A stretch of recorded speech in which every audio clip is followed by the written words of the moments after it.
ولا حول ولا قوة إلا بالله العلي العظيم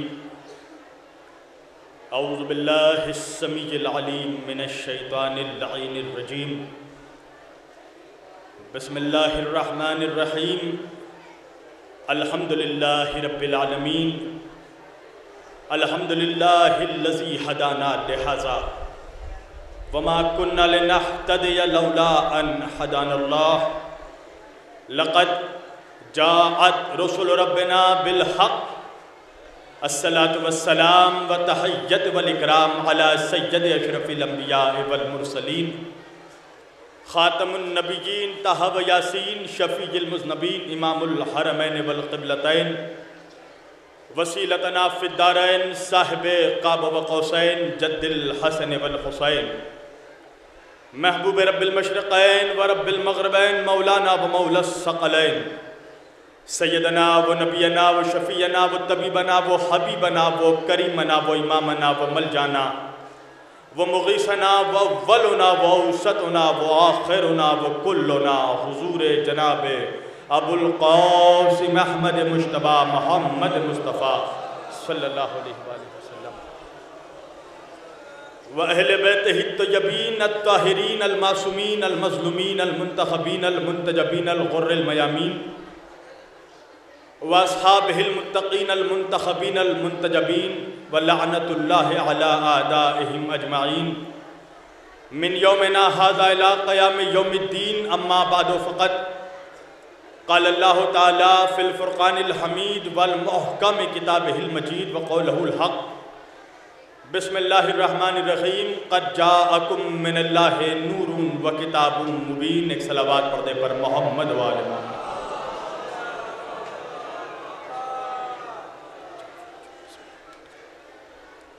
عزیزان گرامی قدر و برادران ملت اسلامیہ، بندگان توحید و عاشقان رسول و آل رسول، گدایان دربار بطول و عزاداران سید الشہداء امام حسین علیہ السلام، مولا آپ سبوں کے جذبہ ایمانی کو زندہ و سلامت رکھے. یہ بارگاہ عالیہ نجف ہند میں پہلی مرتبہ یہ خطابت کا شرف اس خاکسار کو حاصل ہو رہا ہے، اور اگر آپ کی قوت سماعت بیدار رہی تو انشاءاللہ آج کی یہ مجلس شہنشاہ نجف کے صدقے میں انشاءاللہ اگلے سال تک آپ لوگوں کو یاد رہے گی، بشرط ہے کہ آپ بولتے رہیں. اس لیے کہ جہاں تک مجھے معلوم ہے، مجھے علم ہے کہ میں قبرستان میں نہیں میدان میں پڑھ رہا ہوں، اور ہم لوگ قبرستان والے لوگ ہی نہیں، ہم تو میدان والے لوگ ہیں. ہم نے اپنے رہبروں کو قبرستان سے نہیں پایا، ہم نے جسے بھی پایا اسے میدان سے پایا ہے. ہم نے نبی کو پایا تو بدر کے میدان سے، علی کو پایا تو غدیر کے میدان سے، فاطمہ کو پایا تو مباہلے کے میدان سے، حسن کو پایا تو صفین کے میدان سے، حسین کو پایا تو کربلا کے میدان سے. ہم میدانی لوگ ہیں، تو اس طرح آپ بالکل مردوں کی طرح نہیں، مردوں کی طرح سنیں. تو انشاءاللہ اگلے سال تک یاد رہے گی. ایک مرتبہ بآواز بلند صلوات پڑھ دے پر محمد و آل محمد.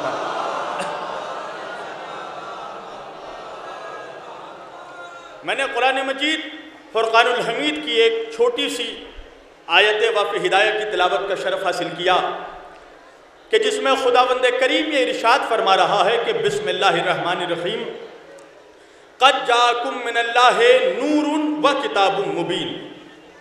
اللہ اس آیت میں اپنے بندوں سے خطاب کر رہا ہے. اللہ اس آیت میں بندوں سے مخاطب ہے اور کہہ رہا ہے کائنات کے تمام بندوں سے کہ قد جاءکم من اللہ نور و کتاب مبین. اے میرے بندو دیکھو، میں نے تمہارے واسطے، تمہاری ہدایت کے واسطے، تمہیں صراط مستقیم پر قائم کرنے کے واسطے، تمہیں حق اور باطل میں تمیز بتانے کے واسطے میں نے دو چیزوں کو اتارا ہے. ایک چیز نہیں، دو چیزوں کو اتارا ہے. کیا ہے مالک وہ دو چیزیں؟ قد جاءکم من اللہ نور. اللہ کہہ رہا ہے سب سے پہلے میں نے نور کو اتارا ہے. اللہ اکبر. سب سے پہلے میں نے نور کو اتارا، وہ کتاب مبین، اور پھر میں نے روشن کتاب کو اتارا. اندھیری کتاب کو نہیں، روشن کتاب کو اتارا. نور کو اتارا، روشن کتاب کو اتارا. کس لیے اتارا؟ ہدایت کے واسطے، رہنمائی کے واسطے، صراط مستقیم سے آشنائی کے واسطے. دو چیزوں کو اتارا، نور اور کتاب. اب دیکھیے کتاب کو نازل ہوئے کتنے سال کمپلیٹ ہوئے؟ How many years has been completed? کتنے سال مکمل ہوئے؟ تو ہر مسلمان کہے گا کہ کتاب کو نازل ہوئے 1400 سال مکمل ہو گئے. کتنے ایئرز کمپلیٹ ہوئے؟ 1400 ایئرز. اسلام آ گیا، قرآن آ گیا، کتاب آ گئی، نبوت تمام ہو گئی، 1400 سال ہو گئے. اور آج 1400 سال کے بعد ملت اسلامیہ میں مسلمانوں میں ایک بہت بڑا گروپ نمودار ہوا ہے، ایک بہت بڑا سیکٹ، ایک بہت بڑا فرقہ، گروپ، ایک جماعت تیار ہوئی ہے کہ جو مسلمان نوجوانوں کے ذہنوں میں، نیو جنریشنز کے، ینگ جنریشن کے ذہنوں میں ایک بات ڈالنے کی کوشش کر رہی ہے. اور وہ بات کیا ہے؟ حسبنا کتاب اللہ. دیکھو صرف کتاب کافی ہے، فقط کتاب کافی ہے. یہ نعرہ آپ لوگوں نے سنا ہوگا، ہندوستان سے لے کر پاکستان، سہارنپور سے لے کر سعودی عربیہ تک ہر جگہ یہی نعرہ گونج رہا ہے کہ دیکھو صرف کتاب کافی ہے، فقط کتاب کافی ہے، اور کسی چیز کی ضرورت نہیں. نہ نبی کی ضرورت، نہ نبیوں کی ضرورت، نہ رسول کی ضرورت، نہ رسولوں کی ضرورت، نہ ولی کی ضرورت، نہ ولیوں کی ضرورت، نہ امام کی ضرورت، نہ اماموں کی ضرورت. کسی چیز کی ضرورت نہیں ہے. دیکھو بس کتاب کافی ہے، صرف کتاب پڑھو، صرف کتاب کافی ہے. اب ماشاءاللہ میرے سامنے نجف ہند میں پڑھ رہا ہوں میں، ہندوستان کے تمام شہروں سے ماشاءاللہ مسلمان یہاں پر آتے ہیں، اور میں تمام مسلمانوں سے خطاب کر رہا ہوں، صرف شیعوں سے نہیں. شیعہ سنی جو بھی میرے بھائی یہاں پر بیٹھے ہیں، جو بھی اس فرش میں آ گیا وہ حسینی بن گیا. ہاں یہ بات یاد رکھیے. میری تقریر پوری ملت اسلامیہ کے لیے ہے، کوئی ایک خاص سیکٹ کے لیے نہیں. اس لیے کہ علی کی محبت کے لیے شیعہ ہونا شرط نہیں ہے، علی سے محبت کرنے کے لیے شیعہ ہونا شرط نہیں ہے، علی سے محبت کے لیے سنی ہونا شرط نہیں ہے، علی سے محبت کے لیے دیوبندی ہونا شرط نہیں ہے، علی سے محبت کے لیے بریلوی ہونا شرط نہیں ہے، علی سے محبت کے لیے حلالی ہونا شرط ہے. شرط ایک ہے، علی سے محبت کے لیے حلالی ہونا شرط ہے. تو ماشاءاللہ سارے مسلمان بیٹھے ہیں، اور میں پوری دنیا میں جہاں جہاں جس ممالک میں گیا ہوں میں مسلمانوں سے یہ کویشچن کرتا ہوں. عرب کنٹریز میں بھی میں نے یہ کویشچن کیا، آپ سے بھی یہ سوال کرتا ہوں، اور آپ مجھے جواب دیں گے. اس لیے کہ ایسا نہیں کہ میں ممبر پہ بیٹھ گیا تو میرے بالوں پر نکل آئے، آپ زمین پر بیٹھے ہیں تو کمزور ہیں، کمتر ہیں، ایسا نہیں ہے. مولائے کائنات جس کے نام پہ بیٹھے ہیں نا، وہ ہمیشہ زمین پر بیٹھا کرتے تھے. جب مولا علی سے پوچھا گیا یا علی آپ ہمیشہ زمین پہ کیوں بیٹھتے ہیں، آپ بلندی پہ کیوں نہیں بیٹھتے، آپ زمین پہ کیوں بیٹھتے ہیں، بلندی پہ کیوں نہیں بیٹھتے؟ علی نے جواب دیا اس لیے کہ زمین پر بیٹھنے والوں کو گرنے کا خوف نہیں ہوتا. ارے بولو علی کے جملے پہ. زمین پہ بیٹھنے والوں کو گرنے کا خوف نہیں ہوتا. تو اب جتنے عزادار بیٹھے ہیں، مسلمان بیٹھے ہیں، اب میں سب سے یہ کویشچن کرنا چاہتا ہوں.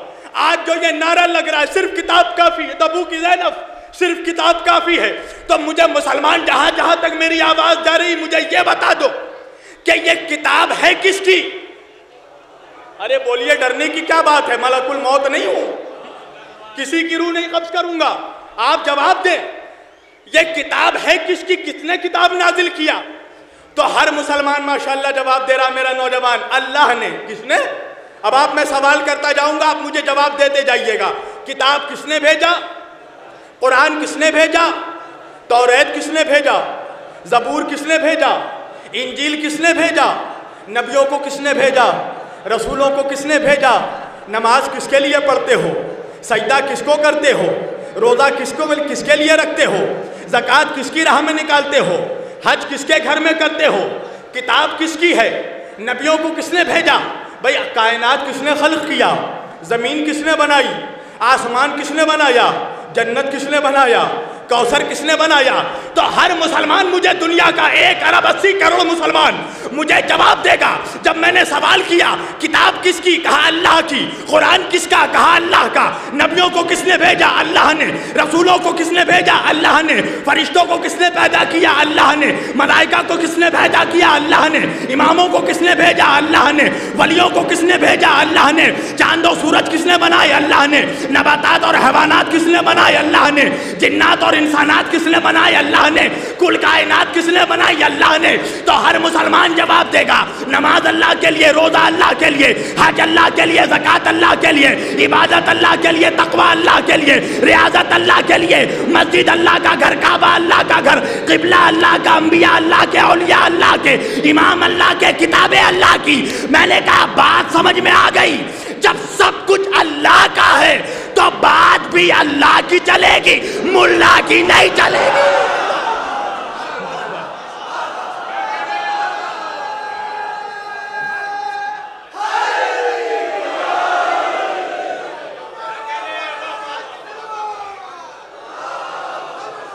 جب سب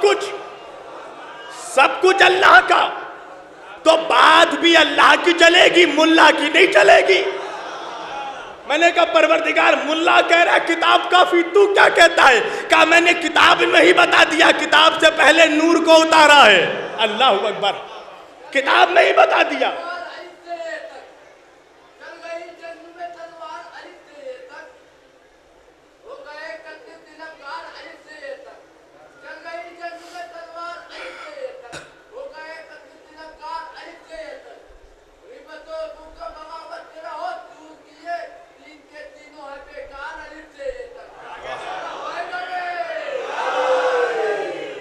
کتاب.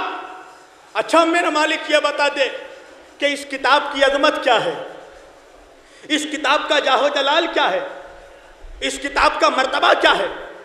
اللہ نے کہا تو کتاب کے بارے میں پوچھ رہا ہے، میں کتاب میں ہی بتاؤں گا کتاب کی عظمت کیا ہے.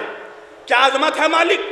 کہا اگر ہم اس کتاب کو، اس قرآن کو اگر پہاڑ پر اتار دیتے تو کیا ہوتا؟ کہا پہاڑ میں اتنی طاقت نہیں تھی کہ پہاڑ قرآن کا وزن برداشت کر سکتا. اللہ اکبر. بھائی قرآن کی عظمت بیان کر رہا ہوں. مولا علی فرماتے ہیں جب میرا جی چاہتا ہے کہ میں اپنے رب سے بات کروں تو میں نماز پڑھتا ہوں، اور جب میرا یہ جی چاہتا ہے کہ میرا رب مجھ سے بات کرے تو میں قرآن پڑھتا ہوں. اللہ اکبر.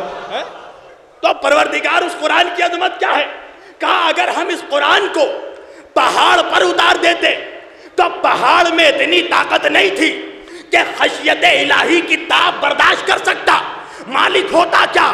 کہا پہاڑ پر اگر قرآن اتار دیتے تو پہاڑ ٹکڑے ٹکڑے ہو جاتا، پہاڑ ریزہ ریزہ ہو جاتا. میں نے کہا میری جان قربان میرے نبی کے قدموں پہ، کیا رے قرآن کا اتنا وزن ہے کہ قرآن پہاڑ پر اترتا تو پہاڑ کا سینہ پھاڑ ڈالتا.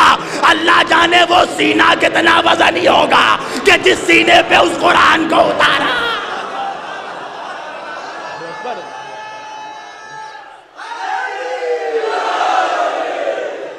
اللہ جانے وہ سینہ کتنا وزنی ہوگا کہ جس سینے پہ قرآن کو اتارا. تو اللہ کہہ رہا ہے میں نے دو چیزوں کو اتارا، نور کو اتارا، کتاب کو اتارا، ہدایت کے واسطے اتارا تاکہ صلوات.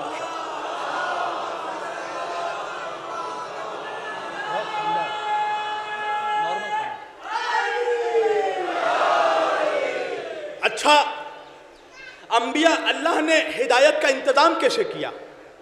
جب کائنات کا آغاز کیا، اللہ نے کائنات کو خلق کیا تو کائنات میں سب سے پہلے آدم کو بھیجا. اب میں 1 سے 2 منٹ آپ کا وقت لوں گا تمہید کے لیے، اور اس کے بعد جو نتیجہ پیش کروں گا انشاءاللہ اگلے سال تک آپ لوگوں کو یاد رہے گا. عزیزان گرامی، اللہ نے ہدایت کا انتظام کیسے کیا؟ کائنات کو پیدا کیا. اب پیدا کرنے کے بعد سب سے پہلے کس کو بھیجا؟ بولیے نا، حضرت آدم علیہ السلام کو. سب کا نام بھولیے گا، والد کا نام کبھی نہیں بھولیے گا، باپ کا نام کبھی نہیں بھولنا چاہیے. الحمدللہ ہمیں یہ شرف حاصل ہے کہ ہم اپنے باپ کا نام ضرور جانتے ہیں. یہ بھی شرف ہر کسی کو نہیں ملا. تو اللہ نے آدم کو بھیجا، اس کے بعد کائنات میں انسانوں کو بھیجا، آدمیوں کو بھیجا. اب چلیے میں ایک کویشچن کرتا ہوں آپ کی طرف سے، صاحبان نجف ہند کی طرف سے ایک کویشچن کرتا ہوں. پروردگار ضرورت کیا تھی کہ تو نے پہلے آدم کو بھیجا؟ اگر مالک تو چاہتا تو تو پہلے آدمیوں کو بھیج سکتا سا. تو انکا علی کل شیء قدیر ہے، ہر شے پہ تیری قدرت ہے، تیری اتھارٹی ہے مالک. اگر تو چاہتا تو پہلے آدمیوں کو بھیجتا، آدم کو بعد میں بھیجتا. Every thing is possible if you want. تو اگر چاہے تو ہر چیز ممکن ہے، کوئی بھی شے ناممکن نہیں ہے تیرے وجود میں. اچھا چلیے یہ کویشچن رہنے دیتے ہیں، ایک اور کویشچن کرتے ہیں پہلے. اچھا مالک یہ بتا کہ جب تو اپنے ہاتھوں سے انسانوں کو پیدا کر رہا تھا، اور تو نے قرآن میں کہا ہے کہ میں نے اپنے ہاتھوں سے ایک کھنکتی ہوئی مٹی سے انسان کو خلق کیا، تو مالک جب تو انسانوں کو پیدا کر رہا تھا تو تجھے معلوم نہیں تھا کہ ان میں سے جنتی کون ہے، دوزخی کون ہے؟ کیا تجھے نہیں معلوم تھا؟ مالک تو عالم الغیب ہے، ہر شے کا علم ہے تجھے. جو ہونے سے پہلے ہونے کو جانے اسے خدا کہتے ہیں. پروردگار تو ہونے سے پہلے ہونے کو جانتا ہے. کیا تجھے نہیں معلوم؟ کہا بے شک مجھے معلوم تھا اور معلوم ہے. میں نے جن انسانوں کو پیدا کر دیا اور پیدا کر رہا ہوں اور پیدا کرتا رہوں گا، تو مجھے معلوم ہے ان میں سے جنتی کون ہے، جہنمی کون ہے، کون جنت جانے والا ہے، کون جہنمی ہے، کون جہنم جانے والا ہے. اچھا مالک جب تجھے سب کچھ معلوم ہے تو ٹائم کیوں ویسٹ کیا، وقت کیوں برباد کیا؟ مالک اپنا بھی ٹائم ویسٹ کیا، ہمارا بھی ٹائم ویسٹ کیا، وقت کیوں برباد کیا؟ کہا کیا مطلب؟ میں نے کہا پروردگار جب تجھے معلوم تھا تو جسے پیدا کر رہا ہے ان میں سے کون جنتی کون جہنمی، تو بھائی جو جنتی تھا جنت بھیج دیتا، جو جہنمی تھا جہنم بھیج دیتا. یہ دنیا، یہ حساب، یہ کتاب، یہ قبر، یہ برزخ، یہ محشر، یہ میزان، یہ پل صراط، یہ جنت، یہ کوثر، یہ جہنم، یہ تماشا کیا ہے؟ پروردگار ان سب چیزوں کی ضرورت کیا ہے؟ جب معلوم ہے کون جنتی کون جہنمی تو جو جنتی ہے جنت بھیج دے، جو جہنمی ہے جہنم بھیج دے. اللہ نے کہا سن، بے شک اگر میں چاہتا تو جو جنتی تھا اسے جنت بھیج دیتا، جو جہنمی تھا اسے جہنم بھیج دیتا. مگر سن، میں صرف عالم الغیب نہیں ہوں، میں عادل مطلق بھی ہوں، میں انصاف کرنے والا ہوں. ہوتا کیا ہوتا مالک؟ کہا سن، جنت میں جانے والا مسکراتا ہوا جنت چلا جاتا، مگر جہنم میں جانے والا پلٹ کر مجھ سے کویشچن کرتا کہ مالک ان میں کون سے سرخاب کے پر لگے ہیں کہ تو انہیں جنت بھیج رہا ہے؟ ہم نے کون سی خطا کر دی کہ تو ہمیں جہنم بھیج رہا ہے؟ تو میں کیا آنسر دیتا کہ چونکہ میں عالم الغیب ہوں، میرے علم میں ہے، اس لیے وہ جھٹلا دیتا کہ پروردگار ہم تجھے عالم الغیب نہیں مانتے. اگر تو عالم الغیب ہے تو ثابت کر کے دیکھا، پروف دے. اللہ نے کہا میں نے ثابت کرنے کے لیے کائنات کو پیدا کیا اور کائنات کو ایگزامینیشن ہال بنا دیا، امتحان گاہ بنا دیا، اور کائنات کے ہر انسان کو اس کائنات میں اسٹوڈنٹ بنا کر بھیجا. اس لیے کہ جب اسٹوڈنٹ ایگزام دے کر نکلتا ہے تو اسے معلوم ہوتا ہے پاس ہوگا یا فیل ہوگا. اسٹوڈنٹ کو معلوم ہوتا ہے بھائی جب لکھ کر آیا ہے، کچھ لکھ کر آیا تبھی تو کہے گا نا 90% آئے گا. اور خالی کاغذ چھوڑ کر آ گیا اور آ کے جتنی اگربتی جلا لے اللہ پاس کر دے گا، مولا پاس کر دیں گے؟ پہلے کوشش کرنی ہوگی. تو کہا کہ جب یہ کائنات کا ہر انسان جب آخرت کے دن آئے گا میرے پاس تو اس کا رزلٹ اس کے ہاتھ میں ہوگا، نامہ اعمال اس کے ہاتھ میں ہوگا. دائیں ہاتھ میں رزلٹ ہوا تو پاس، بائیں ہاتھ میں رزلٹ ہوا تو فیل. اچھا چل مالک، یہ کویشچنز کا جواب تو مل گیا.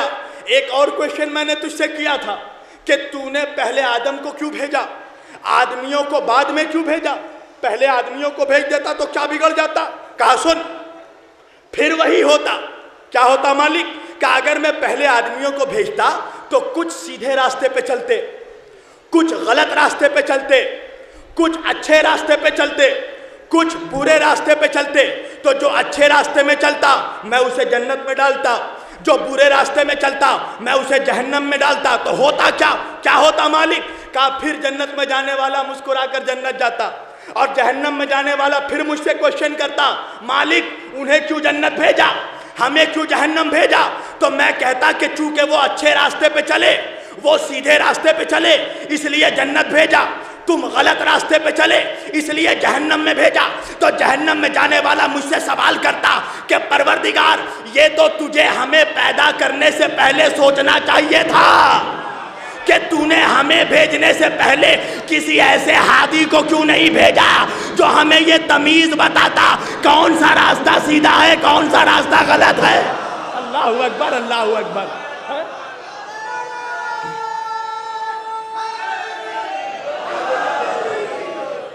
جو ہمیں یہ تمیز بتاتا کہ کون سا راستہ سیدھا ہے کون سا راستہ غلط ہے، کون سا راستہ اچھا ہے کون سا راستہ برا ہے۔ اللہ نے کہا دیکھو میں نے کائنات کے ابتدا میں ہی حجت تمام کر دی کہ میں کائنات میں ہدایت پانے والوں سے پہلے ہدایت دینے والے کو بھیجوں گا تاکہ زمین پر پہلا آدمی بھی یہ نہ کہہ سکے کہ تو نے ہمیں ہدایت سے محروم رکھا۔ تو اللہ نے تو کائنات کے آغاز میں ہی بتا دیا کہ کائنات کا جتنا بھی آدمی ہو آدم کا مقابلہ نہیں کر سکتا، آدم جیسا نہیں ہو سکتا، اس لیے کہ آدم ہدایت دینے والے ہیں، آدمی ہدایت لینے والا ہے، آدم ہدایت پہنچانے والے ہیں، آدمی ہدایت حاصل کرنے والا ہے۔ بھائی یہی بات تو مسلمانوں کو سمجھ میں نہیں آتی۔ جب کائنات کا سارا آدمی مل کر آدم جیسا نہیں ہو سکتا تو اس کے جیسا کیا ہوگا جس کے صدقے میں خلقت آدم ہوئی۔ اللہ اکبر اللہ اکبر۔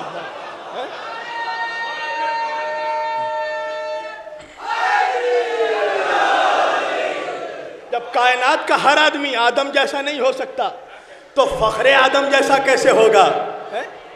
اصل میں بات یہ ہے نا کہ کچھ لوگ کبھی آئینہ نہیں دیکھتے، کچھ مجبوری ہے، کچھ لوگ اتنے بدشکل ہیں کہ کبھی آئینہ نہیں دیکھتے، اب بغیر آئینہ دیکھے کہہ دیتے ہم تو نبی جیسے ہیں۔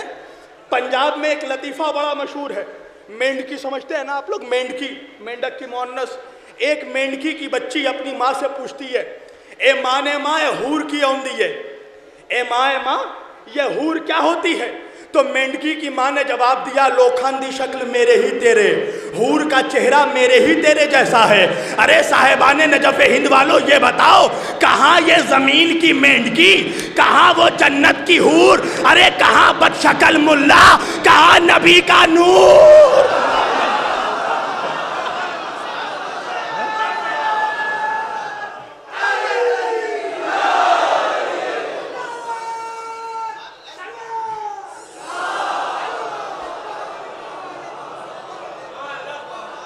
تو اللہ نے انتظام ہدایت کیا، کیا کیا؟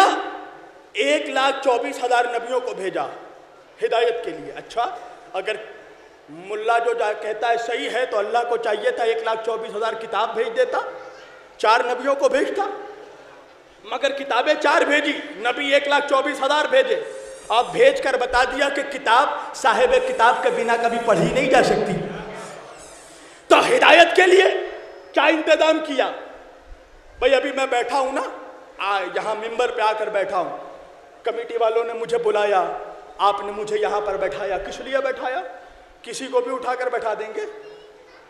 کلکتے میں ہزاروں لوگ ہیں، کسی کو بھی لا کر بیٹھا دیجئے گا؟ نہیں۔ کیوں بیٹھایا؟ اس لیے کہ میرے پاس ایک پوسٹ ہے، ایک عہدہ ہے۔ کیا عہدہ ہے؟ آپ کے مذہب کا عالم ہوں، حالانکہ اپنی نظروں میں جاہل ہوں، مگر اس لیے بیٹھایا کہ مولانا ہے، عالم ہے۔ تو جب کوئی کام دیا جاتا ہے، کسی کو کوئی ذمہ داری دی جاتی ہے تو ساتھ میں کوئی پوسٹ بھی دیا جاتا ہے، عہدہ بھی دیا جاتا ہے۔ اچھا مالک تو نے جو آدم کو ہدایت کے لیے بھیجا تو ہادیوں کو پوسٹ کیا دیا، عہدہ کیا دیا؟ کام نے عہدہ نبوت عطا کیا، نبی بنا کر بھیجا۔ کس لیے بھیجا؟ نبی کا کام کیا ہے؟ ہدایت پہنچانا۔ جو نبی ہوتا ہے وہ پیغمبر ہوتا ہے، پیغمبر کا مطلب پیغام پہنچانا، ہدایت پہنچانا۔ قرآن اللہ کا پیغام ہے، بندوں تک پہنچانا۔ توریت اللہ کا پیغام ہے، بندوں تک پہنچانا۔ انجیل اللہ کا پیغام ہے، بندوں تک پہنچانا۔ زبور اللہ کا پیغام ہے، بندوں تک پہنچانا۔ آیتیں اللہ کا پیغام ہے، بندوں تک پہنچانا۔ تو نبیوں کا کام کیا ہے؟ ہدایت پہنچانا۔ تو کتنے نبیوں نے ہدایت پہنچائی؟ ایک کم 1,24,000، 1,23,999 نبیوں کو بھیجا، ایک کم 1,24,000 نبیوں کو بھیجا۔ اچھا جو سلسلہ نبوت آدم سے شروع کیا اسی سلسلہ نبوت کو سرکار دو عالم پہ بند کر دیا، سرکار خاتم پہ، ہمارے اور آپ کے نبی پہ ختم کر دیا، نبوت کا دروازہ بند کر دیا۔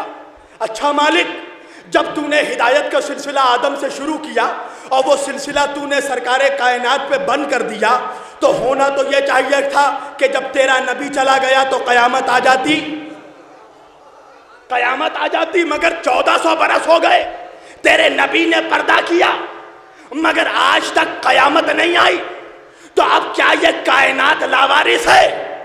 اللہ نے کہا نہیں، اگر کائنات ایک لمحے کے لیے بھی اپنے وارث سے خالی ہو، اسی روز قیامت آ جائے گی۔ تو یہ کائنات کا وجود بتا رہا ہے کہ وارث کائنات موجود ہے۔ تو پروردگار، نبوت کا دروازہ تو میرے آقا پہ بند ہو گیا، رسول کائنات پہ بند ہو گیا، تو اب رسول کائنات کے بعد اس کائنات کی ہدایت کون کر رہا ہے؟ اس کائنات کا وارث کون ہے؟ اس لیے کہ جو سلسلہ نبوت تو نے آدم سے شروع کیا، وہ سلسلہ نبوت تو نے سرکار مرسلین پر ختم کر دیا۔ جو نبوت کا دروازہ تو نے آدم سے کھولا، وہ نبوت کا دروازہ تو نے سرکار مصطفیٰ پہ بند کر دیا۔ تو اب سرکار مصطفیٰ کے بعد اس کائنات کی ہدایت کون کر رہا ہے؟ اس کائنات کا وارث کون ہے؟ آواز آئی، یہی تو بتانا چاہتا ہوں کہ جس مقام پہ میں نے نبوت کا دروازہ بند کیا، وہیں سے امامت کا دروازہ کھول دیا۔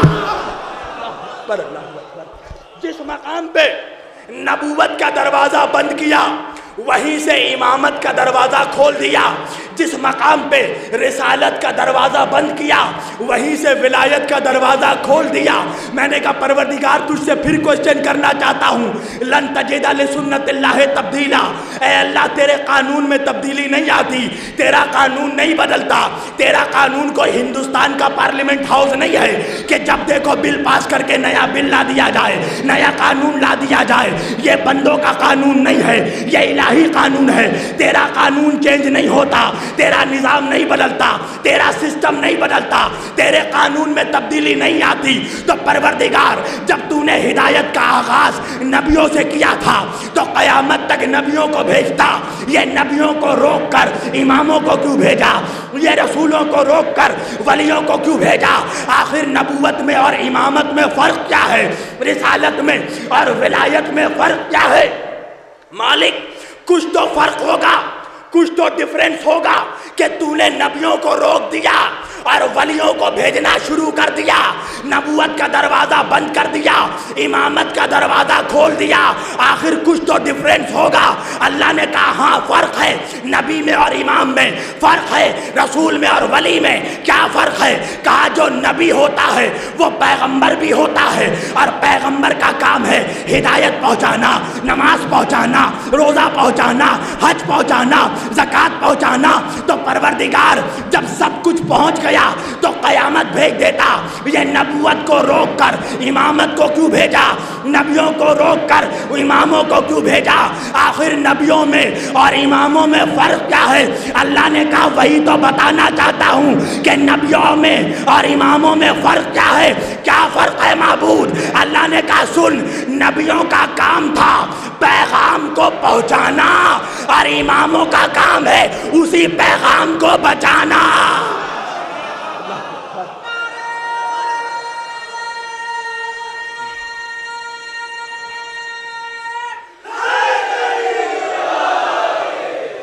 رسولوں کا کام تھا پیغام کو پہنچانا، اماموں کا کام ہے اسی پیغام کو بچانا۔ رسولوں کا کام تھا اسلام کو پہنچانا، اماموں کا کام ہے اسی اسلام کو بچانا۔ نبیوں کا کام تھا سجدے کو پہنچانا، اماموں کا کام ہے اسی سجدے کو بچانا۔ میں نے کہا بات سمجھ میں آ گئی، حجت تمام ہو گئی۔ اب سمجھ میں آ گیا کہ سن 61 ہجری کو 10 محرم کو روز عاشورہ امام حسین کربلا کے میدان میں کیا کرنے گئے تھے؟ حسین اسلام پہنچانے نہیں گئے تھے، نانا کے اسلام کو بچانے گئے تھے۔ حسین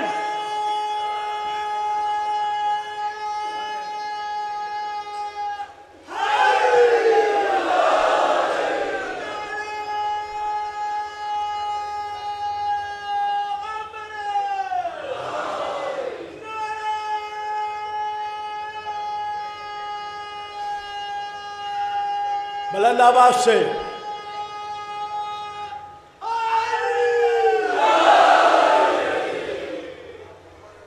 حسین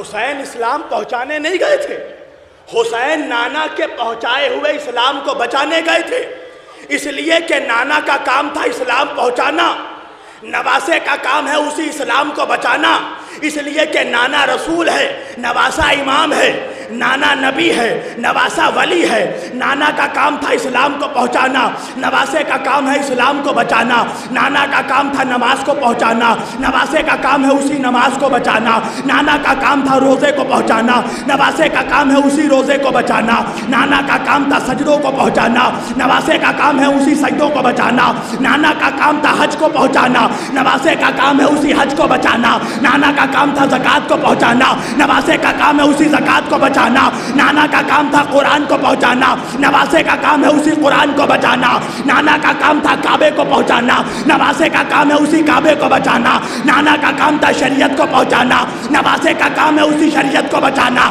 نانا کا کام تھا دین کو پہنچانا، نواسے کا کام ہے اسی دین کو بچانا، نانا کا کام تھا احکام کو پہنچانا، نواسے کا کام ہے اسی احکام کو بچانا۔ اب زمانہ پوچھ رہا ہے کون نانا کون نواسا؟ ایک جملے میں بتاتا ہوں، ارے نہ اس نانا کے جیسا کوئی نانا ہوا، نہ اس نواسے کے جیسا کوئی نواسا ہوا۔ اللہ اکبر۔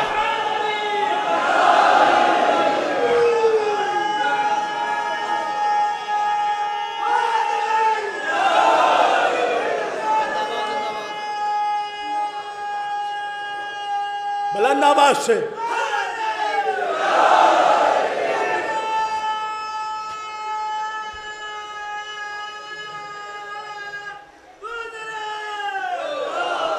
دیکھیے، نعرہ لگاتے ہوئے کبھی شرمائیے گا نہیں،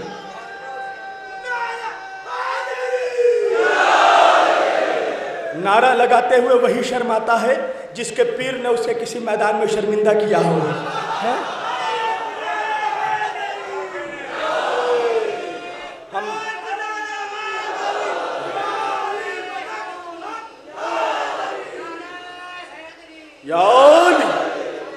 ہم لاپتہ کے نہیں لافتہ کے چاہنے والے ہیں۔ تو نانا کا کام تھا اسلام پہنچانا، نواسے کا کام ہے اسی اسلام کو بچانا، نانا کا کام تھا قرآن پہنچانا، نواسے کا کام ہے اسی قرآن کو بچانا۔ نہ اس نانا کے جیسا کوئی نانا ہوا، نہ اس نواسے کے جیسا کوئی نواسا ہوا۔ زمانہ پوچھ رہا ہے کون نانا کون نواسا؟ ارے نانا ہے نبیوں کا شہنشاہ، نواسا ہے شہیدوں کا شہنشاہ۔ اللہ اکبر۔ ارے جاگ کر سنو، نانا ہے نبیوں کا شہنشاہ، نواسا ہے ولیوں کا شہنشاہ۔ زمانہ پوچھ رہا ہے کون نانا کون نواسا؟ نانا ہے رسولوں کا سردار، نانا ہے رسولوں کا سردار، نواسا ہے جنت کا سردار۔ زمانہ پوچھ رہا ہے کون نانا کون نواسا؟ ارے نانا کا نام ہے مصطفیٰ، نواسے کا نام ہے حسین۔ نانا کا نام ہے مصطفیٰ، نواسے کا نام ہے حسین۔ اب تاریخی جملہ دے رہا ہوں بارگاہ نجف ہند کی بارگاہ سے۔ زمانہ پوچھ رہا ہے کون نانا کون نواسا؟ ایک جملے میں بتاتا ہوں، ارے نانا وہ ہے جو شب معراج آسمان پر قدم رکھ دے تو اسے عرش معلیٰ بنا دیتا ہے۔ نواسا وہ ہے جو عصر عاشور زمین پر قدم رکھ دے اسے کربلا معلیٰ بنا دیتا ہے۔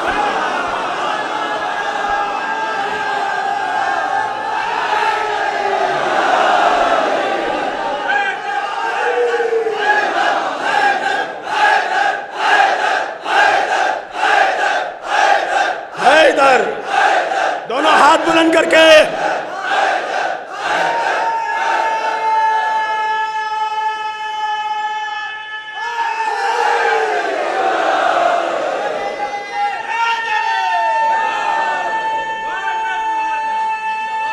مولا سلامت رکھے۔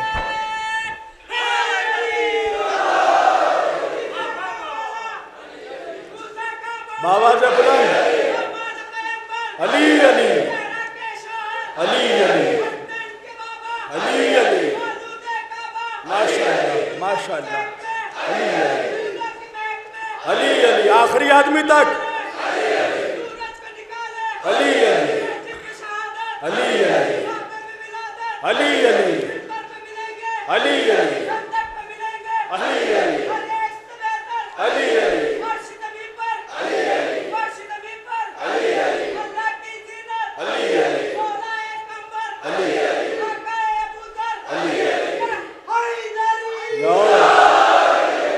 تو نانا کا کام تھا اسلام کو پہنچانا اور نواسے کا کام ہے اسی اسلام کو بچانا. زمانہ پوچھ رہا کون نانا کون نواسا. آؤ مسجد نبوی دکھاتا ہوں کون نانا کون نواسا. نانا ہے سجدے میں. اللہ اکبر. نانا سجدے میں. کون نانا؟ جس نے کہا صلاۃ معراج المومن. نماز مومن کی معراج. نماز مومن کی معراج. سجدہ نماز کی معراج. نبی کا سجدہ سجدوں کی معراج. اللہ اکبر. اور صاحب معراج سجدے میں. صاحب معراج ہے سجدے میں.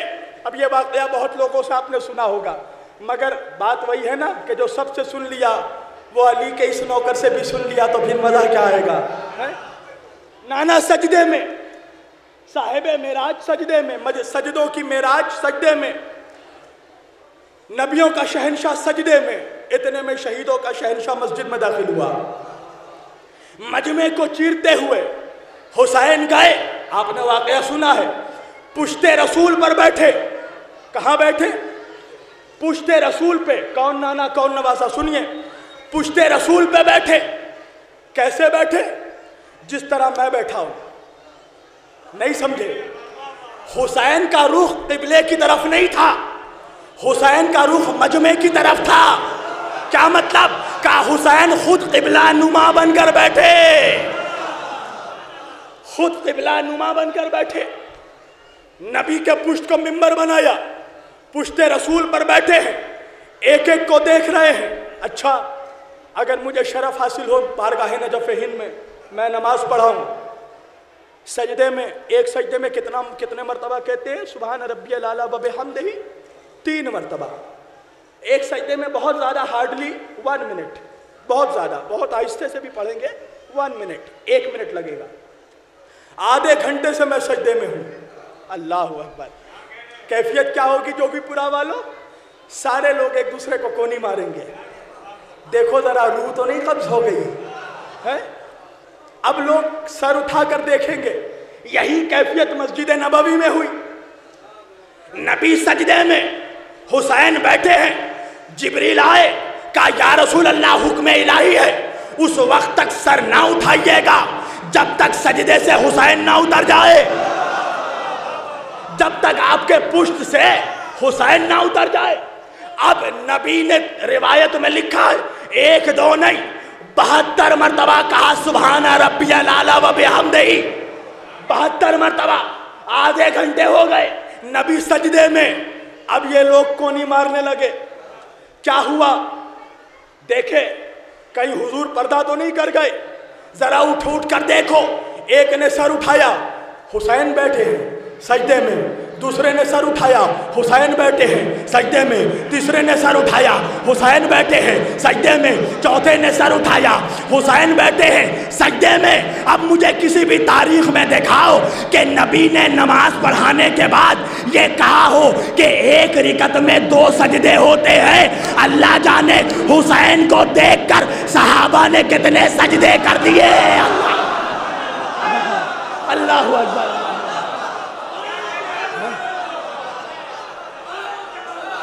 اب سمجھ میں آیا شریعت نے ان کو نہیں بچایا انہوں نے شریعت کو بچایا. اللہ اکبر. نماز نے انہیں نہیں بچایا انہوں نے نماز کو بچایا. کسی کی ہمت نہیں ہوئی.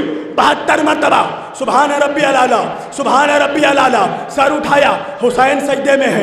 حسین پشت پر بیٹھے ہیں. پھر سجدے میں. پھر کسی نے سر اٹھایا. حسین کو دیکھا. پھر سجدے میں. ارے صحابہ کا نعرہ لگانے والوں یہ تو سمجھو کہ صحابہ کی نماز ہی یہی ہے. عبادت اللہ کی ہو زیارت حسین کی ہو.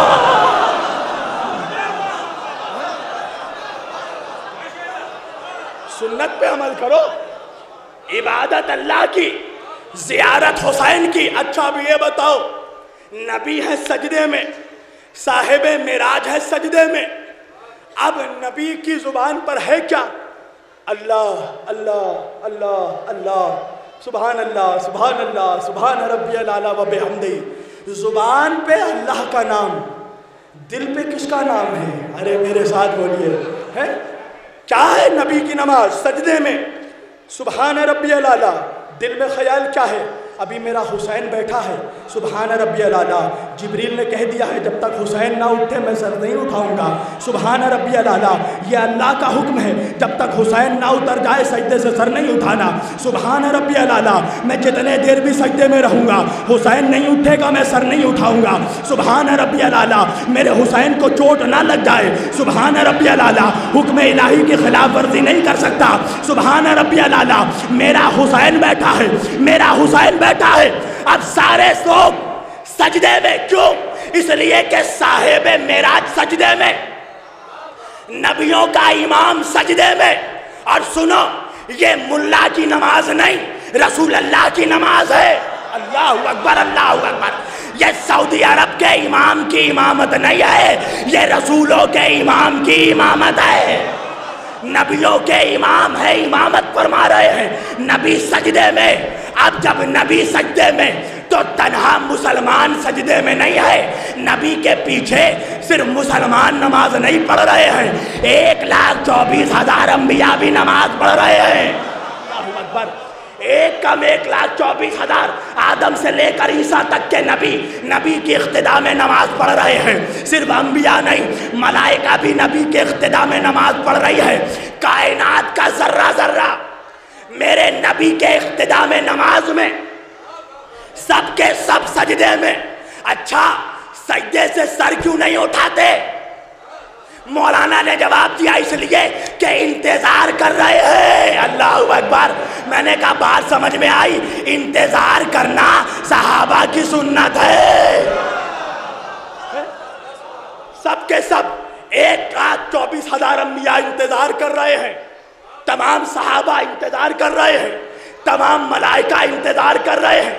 کس کا انتظار کر رہے ہیں؟ نبی کا انتظار کر رہے ہیں کہ نبی سجدے سے سر اٹھائے تو ہم بھی سر اٹھائیں.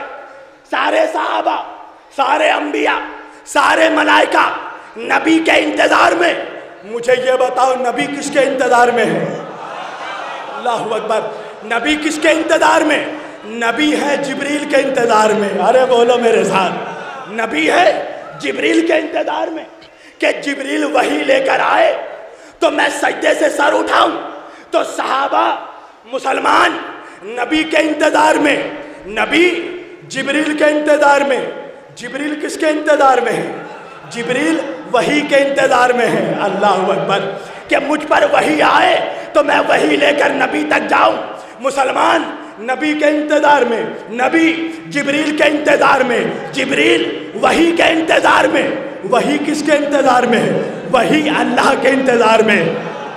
اب تاریخی جملہ دے رہا ہوں، آخری آدمی تک حسین کی محبت میں بیٹھ کر مت رہنا، کھڑے ہو کر بتانا کہ حسینیوں کا مجمع ہے.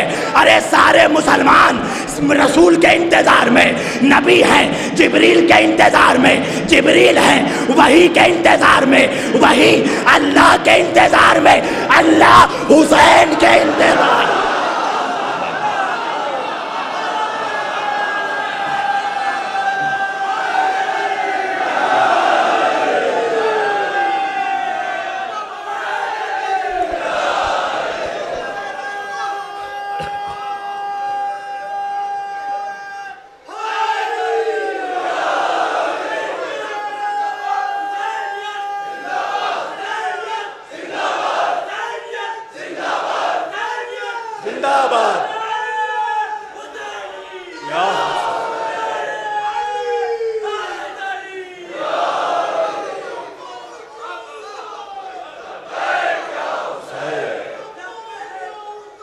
لبیک یا حسین.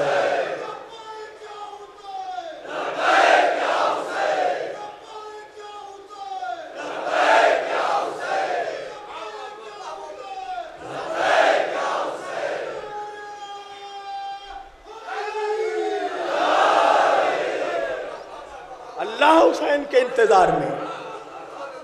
تو بس آخری بات، اور میرا ٹائم اب ختم ہونے پہ آیا ہے. حسین کی شان میں بیان کیا، آپ ان کے بابا کے شان میں ایک جملہ سن لو. میری اوقات نہیں کہ اس شہنشاہ نجف ہند کی بارگاہ میں کچھ عرض کروں، مگر شہنشاہ نجف کی بارگاہ میں ایک بات عرض کر کے جانا چاہتا ہوں. امامت کا کام بچانا، نبوت کا کام پہنچانا. یہ فرق سمجھ کے رکھنا نوجوانوں. نبی کا کام پہنچانا، امام کا کام بچانا. یہی سبب ہے کہ کسی بھی جنگ میں نبی نے تلوار نہیں چلائی. اللہ اکبر. لوگ کہتے ہیں کہ نبی کو تلوار چلانا نہیں آتا تھا. نہیں، نبی کو اپنا کام صحیح سے نبھانا آتا تھا. نبی کو معلوم تھا میں نبی ہوں، علی امام ہے، میرا کام ہے پہنچانا، علی کا کام ہے بچانا. اللہ اکبر، اللہ اکبر. میرا کام ہے پہنچانا، اس کا کام ہے بچانا. 2 انگلیوں میں در خیبر اکھاڑا. اب سنیں وہ لوگ جو تھوڑے سے فضائل سن کر بہک جاتے ہیں. ارے وہ نشہ ہی کیا کہ تھوڑے سے میں قدم لڑکھڑا جائے. کچھ اپنے دل پہ بھی زخم کھاؤ. میرے لہو کی بہار کب تک؟ مجھے سہارا بنانے والوں میں لڑکھڑایا تو کیا کرو گے؟ کیا فائدہ؟ ایسے جام ولایت کا پی کر تھوڑے سے میں بہک گئے. اس زمانے میں بھی لوگ بہکے. ایک طبقہ نکلا، دیکھا نہیں تم لوگوں نے؟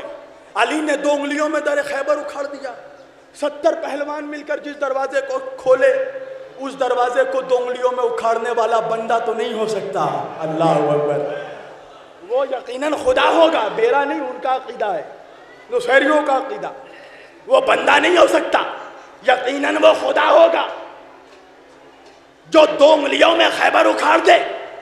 تو چلو آج ہم اس خدا کی خدائی کا ایمان لاتے ہیں اور اس کے ہاتھوں میں اس کی خدائی کا کلمہ پڑھتے ہیں.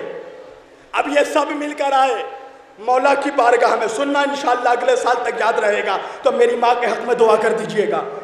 یہ سارے لوگ آئے، سارے نصیری آئے مولا علی کی بارگاہ میں. مولا علی بیٹھے، وہ علی کہ جو سوالی کے سوال سے پہلے جانتا ہے کہ سوال کیا کرنے والا ہے. اللہ اکبر. جو بولنے والے سے پہلے دلوں کے حالات کو جان لے اسے علی کہتے ہیں. علی کو معلوم ہے کس لیے آ رہا ہے. اب یہ لوگ آئے علی کو یہ کہنے کے لیے علی آپ خدا ہیں، ہم آپ پر ایمان لائے. جیسے ہی مولا علی کی بارگاہ میں یہ داخل ہوئے، ایک مرتبہ مولا نے قمبر کو آواز دی اور کہا قمبر ذرا روٹی بڑھاؤ. اللہ اکبر. قمبر نے روٹی بڑھائی. مولا نے روٹی کو گھٹنوں سے توڑنا چاہا، روٹی ٹوٹ نہیں رہی ہے. کہا قمبر ذرا پیالے میں پانی تو بڑھانا، یہ روٹی بڑی سخت ہے، مجھ سے ٹوٹ نہیں رہی ہے. قمبر نے پانی کا پیالہ لایا. اب یہ جتنے آئے تھے علی کو خدا کہنے، سب کھڑے ہو کر باہر نکل گئے کہ جو ایک روٹی کو گھٹنوں سے نہ توڑ سکے وہ خدا نہیں ہو سکتا. اب جیسے ہی یہ لوگ علی کی چوکھٹ سے نکلے، ایک مرتبہ علی اللہ کے سامنے سجدے میں گیا، شکر کا سجدہ کیا، سجدے سے سر اٹھایا، آسمان کی طرف دیکھا اور دیکھ کر میرے مولا نے کہا کہ اے اللہ گواہ رہنا، میں نے خود کو گھٹا گھٹا کر تجھے بڑھایا ہے.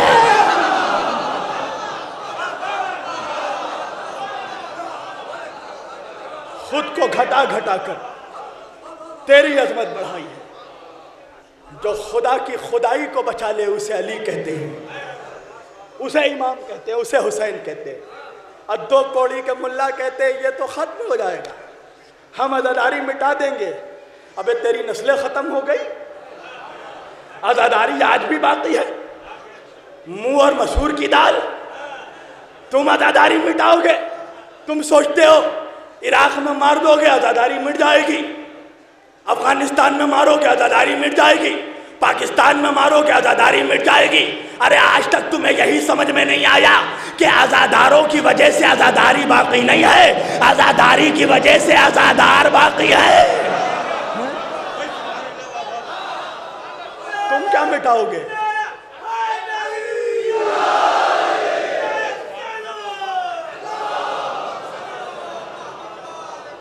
آخری بات اور مسائل، تم کیا مٹھاؤ گے حسین کے ذکر کو؟ اس لیے کہ یہ بندے کا وعدہ نہیں ہے، یہ اللہ کا وعدہ ہے۔ اللہ قرآن میں کہہ رہا ہے فَاذْكُرُونِي أَذْكُرْكُمْ، تم میرا ذکر کرو میں تمہارا ذکر کروں گا۔ کیا مطلب؟ اللہ کہہ رہا ہے تم میرا ذکر کرو گے اپنی محدود قوتوں کے ساتھ، میں تمہارا ذکر کروں گا اپنی لامحدود طاقتوں کے ساتھ۔ کیا مطلب؟ کہا تم جب تک رہو گے میرا ذکر کرو گے، میں جب تک رہوں گا تمہارا ذکر کروں گا، میں جب تک رہوں گا تمہارا ذکر کروں گا۔ اب مجھے عالم اسلام کا ہر مولوی یہ جواب دے کہ سن 61 ہجری کو روز عاشوراء امام حسین نے کیا کیا؟ کیا کیا حسین نے کربلا میں؟ کیا حسین نے اللہ کا ذکر کیا؟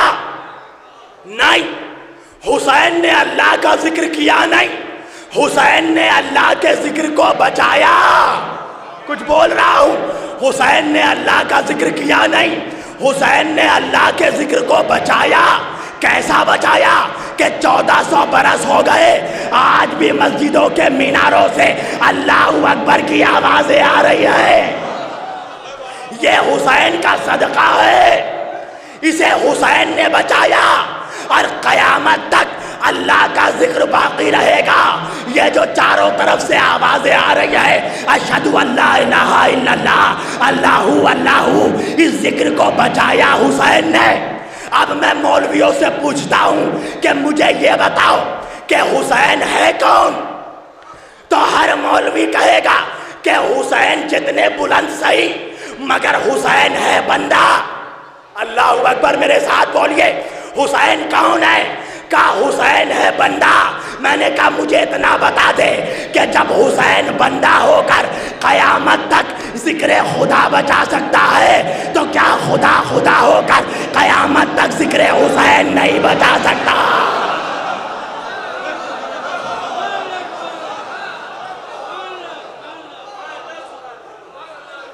حسین کربلا میں ذکر پہنچا نہیں رہے ہیں، اللہ کے دین کو اور اس کی خدائی کو بچا رہے ہیں۔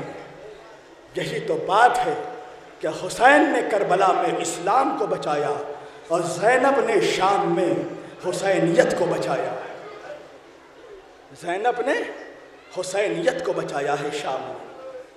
اللہ اکبر، اللہ اکبر۔ عزیزوں، کتنی مظلوم تھی وہ بہن۔ جب میں کربلا گیا نا زیارت کو، تلہ زینبیہ میں کھڑا ہوا نا، تو ایک زائر مجھ سے کہنے لگا مولانا یہ وہی مقام ہے جہاں ایک مظلوم بہن نے اپنے بھائی کو ذبح ہوتے ہوئے دیکھا تھا۔ یہ وہی تلہ زینبیہ ہے۔ عزیزو، وہ زینب کہ جب گھر سے نکلتی تھی تو چاروں طرف بنی ہاشم کے نوجوان پردے کا گھیرا کرتے تھے۔ اللہ اکبر۔ وہی زینب کبھی بازار شام، کبھی بازار کوفہ، کبھی دربار یزید، کبھی بھیا کو آواز دیا بھیا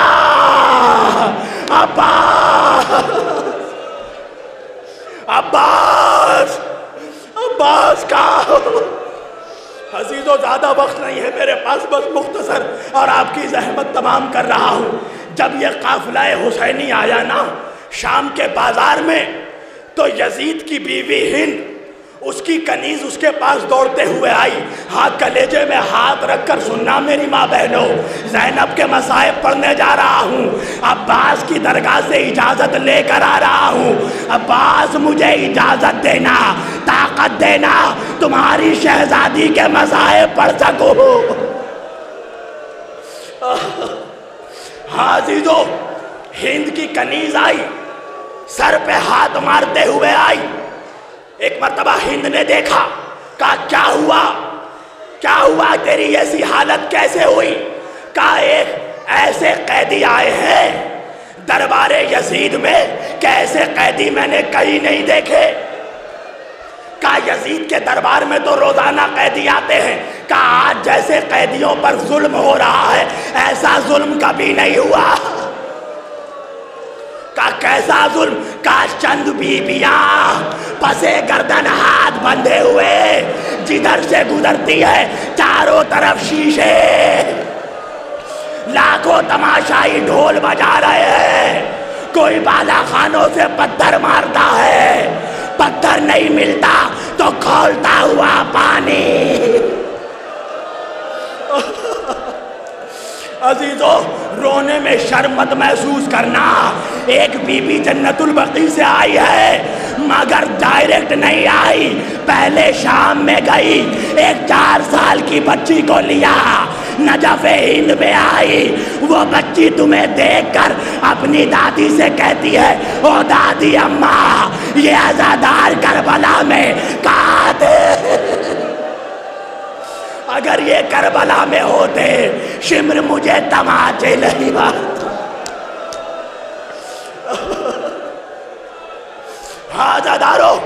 حاضردارو کہا کہ معلوم کر کے آ یہ بیبیاں کہاں کی رہنے والی ہے۔ ایک مرتبہ ہند کی کنیز معلوم کر کے آئی، اب کہنے لگی میں نے معلوم کیا ہے یہ قیدی مدینہ کے رہنے والے ہیں۔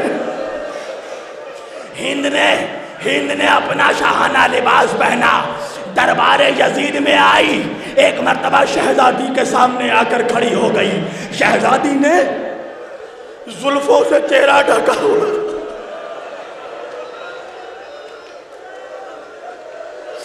آ کے کہنے لگی ہے بی بی آپ کہاں کی رہنے والی ہے؟ زینب نے کہا ہم مدینے کے رہنے والے ہیں۔ کہا مدینے میں کس قبیلے سے ہیں؟ کہا قبیلہ قریش۔ کہا کس محلے کی رہنے والی ہے؟ کہا محلہ بنی ہاشم۔ ایک مرتبہ ہند نے نام سنا، کہا بنی ہاشم محلے کی رہنے والی ہے تو آپ میرے آقا حسین کو پہچانتی ہوں گی۔ زینب نے کہا بے شک میں جانتی ہوں حسین کو۔ ایک مرتبہ ہند کہنے لگی جب آپ حسین کو جانتی ہے تو علی کی بیٹی میری شہزادی زینب کو بھی جانتی ہوں گی۔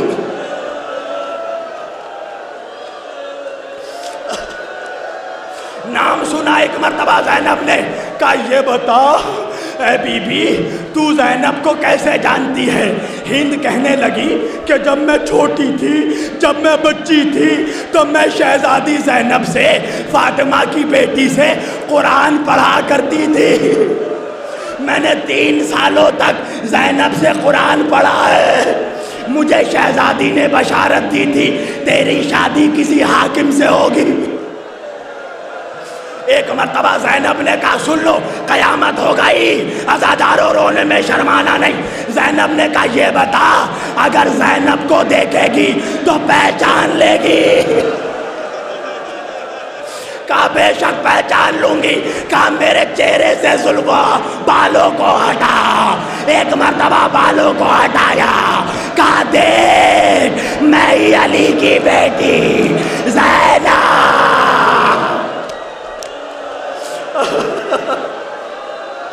میں ہی زینب ہوں۔ ہاں عزیزو ذرا سنبھل کے، ہاں نوجوانوں ذرا ٹھہر جاؤ، ذرا سنبھل کے سننا۔ کہا میں ہی زینب ہوں۔ ایک مرتبہ ہند نے کہا نہیں میں نہیں مان سکتی، میں نہیں مان سکتی کہ آپ زینب ہیں۔ کہا کیوں نہیں مانتی؟ کہا اس لیے کہ زینب کا ایک بھائی تھا عباس، اور عباس کے رہتے ہوئے زینب کے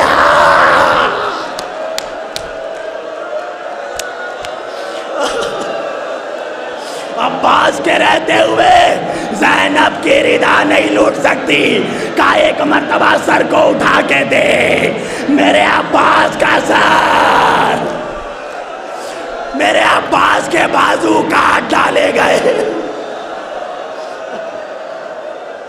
ایک مرتبہ ہند نے کہا نہیں میں اب بھی نہیں مان سکتی کہ نبی زادیوں کے ساتھ ایسا سلوک ہو سکتا ہے۔ زینب نے کہا پھر تجھے کیسے یقین دلاؤں؟ ایک مرتبہ ہند کہنے لگی جب میں چھوٹی تھی شہزادی زینب سے قرآن پڑھتی تھی اور میری شہزادی مجھے قرآن پڑھا کر جب کھڑی ہوتی تھی تو قرآن زینب کے احترام میں ہوا پہ اڑتا تھا، میری شہزادی کا طواف کرتا تھا۔ زینب نے کہا جا دربار میں رحل پر لا کر قرآن رکھ دے۔ رحل پہ قرآن رکھا گیا۔ ایک مرتبہ شہزادی کھڑی ہوئی دربار یزید میں، قرآن ہوا کے دوش پہ بلند ہو گیا، زینب کا طواف کرنے لگا، ہند نے ہاتھ مارا،